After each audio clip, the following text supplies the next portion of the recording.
Here's your daily dose of motivation from Influencers Motivation. What would be your advice, though, to the average person that isn't a ball player, isn't in the music industry? So I would say educate yourself. Now, when I say educate yourself, it ain't about going to school, getting a degree. Because I learned about business not from college. I learned about business from a book called The Dummy's Guide to Starting Your Own Business. And the first thing I did was incorporate my family. First thing I did is take the cell phones out the personal name and put them in the business name so we can get some of that money back.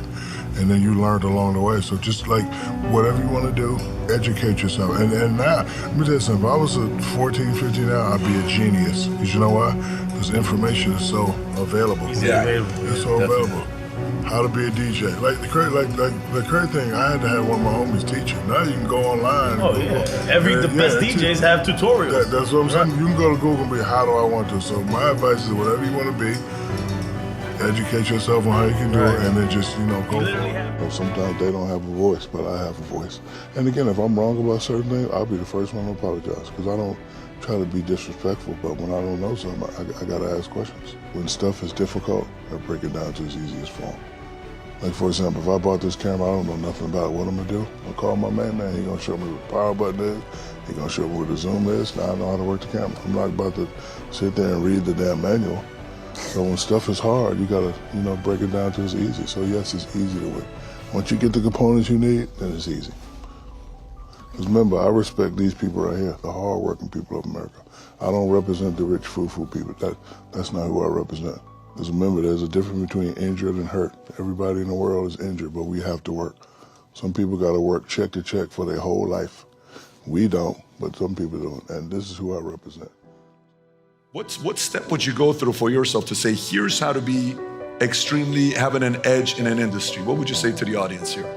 I would say learn the market, learn from your failures, never repeat your failures, work with people that are smarter than you, listen, and mentally know you're the best. If you mentally know you're the best, no one can compete with you.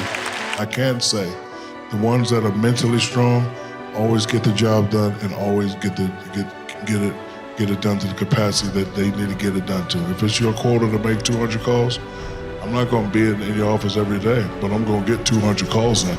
I guarantee you that, because it's my mentality. You said, I'm programmed not to cry. What does that mean? I'm programmed. I probably only cried 3 times in my whole life. Listen, I grew up with a drill sergeant. 5 o'clock, wake up, make your bed, flip the cord on the bed, then do it right, do it again, break the leaves, cut the thing.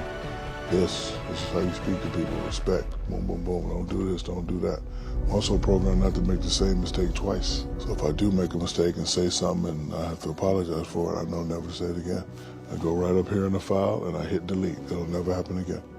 How do you deal with failures, and how do you prevent the fear of failure from stopping you from executing something new? Before you succeed, you must first learn to fail. But you never want to keep making the same mistake twice. So whatever you did and you failed, delete that shit. Control, right, alt, delete, never do it again. And then make it a game for yourself. I'm going to try it this way. I'm going to try it this way. It's only going to make you stronger. Disappointment will only make you stronger. There's a very, very small percentage that gets it right the first time. The rest of us, we have to fail, we have to argue, we have to fight, we have to do this, we have to do that.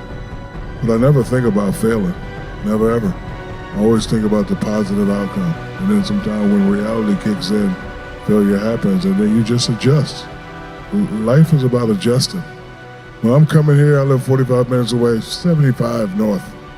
It's a traffic jam. Am I going to sit in a traffic jam? No. Gary's going to be pissed if I'm late. Let me make a right here. Let me make a left here. You have to adjust in life. Like when we sit down and dream and think about things, we always think how perfect they could be. But again, when reality kicks in, the quick you can adjust, the better you'll become in business. No, I'm not lonely because I know how to get out and interact with people. But I am a loner. I like being alone. It gives me time to think about your mistakes, think about, you did something today, is that right? Because again, I'm programmed not to make the same mistake twice. Yeah. My job is to continue to make people smile, make people happy. And if I could do something for somebody, my new thing is when I go to Best Buy and Walmart, I'm looking for moms and kids, because that used to be me and my mom. So the last one, the lady was in the layaway section and I'm ear hustling. And she's going back and forth. So if I bring 100 this month and next month and get the laptop, I'm like, nope. I'm about to get the laptop right now, lady. That's great. Because that's what Dr. Lucille O'Neal told me to do. So you need to go out and make it better for other people. $1,000 ain't nothing to me. But this mom and them 2 little babies, there you go.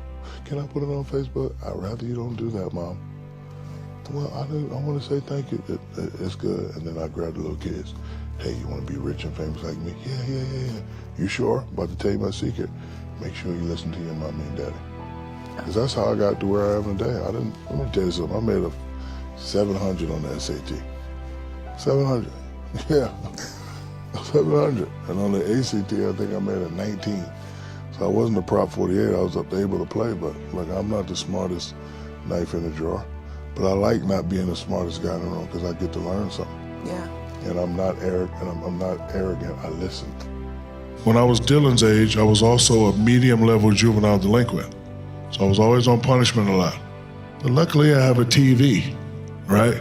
And every Saturday, karate movies would come on. And they're all the same, but basically, at some point, the student must kill the master to become the master. So if I'm coming in and you got this guy's Patrick Ewing, who's the master, okay, Patrick Ewing, here comes Shaq Fu. You got Barkley, who's supposed to be the master. I'm trying to get all these guys because I want their spot. I want what they have. So, I always tell people I live a Karate Kid sort of life. Everything that I went through has prepared me for now. Like I'm able to just right now just sit down and stop time. I was having a conversation with one of my sons. He said, Dad, I made a bad choice. I said, no, son, you made a bad decision. He said, what do you mean by that? I said, if you could sit down and think about a choice and think about the consequences of that choice, and there's ramifications if you do the wrong thing, then you made a bad decision. You made a bad decision. So, I'm able right now, like, if I do this and I get caught, I probably shouldn't do that. So, there's a difference between, making a bad choice and making a bad decision. And we had this conversation, and I said to you, I don't want to date a famous person. And you said, it's not about being famous. About access. Explain to me what you meant by that. It's about access and discipline. Any good-looking guy has extra access. It takes discipline. You don't have to be, with all these chats and DMs, don't matter who you are. People like good-looking people, people like nice people. What if you're dating a guy that's not nice and then somebody gets in your DM and that's nice? You don't have an interest, so, But as a man, you have to have the discipline. If you don't have the discipline, you make up excuses on why you did it. My favorite word, always be humble. So with me, what you see is what you get. I don't like, I do a lot of random acts of kindness. I don't like bragging about it because that's not what I'm about. Yeah. Like I just like making people happy. The thing that I wish I had the answer for, homelessness. Homelessness hurts my heart. Criticism to me is a double-edged sword. You can take it and listen to it and fade away, or you can listen to it, find some truth in it, and better yourself. But I only take real criticism from my panel. Mother, father, they're the only ones can affect what I say and what I do, ever.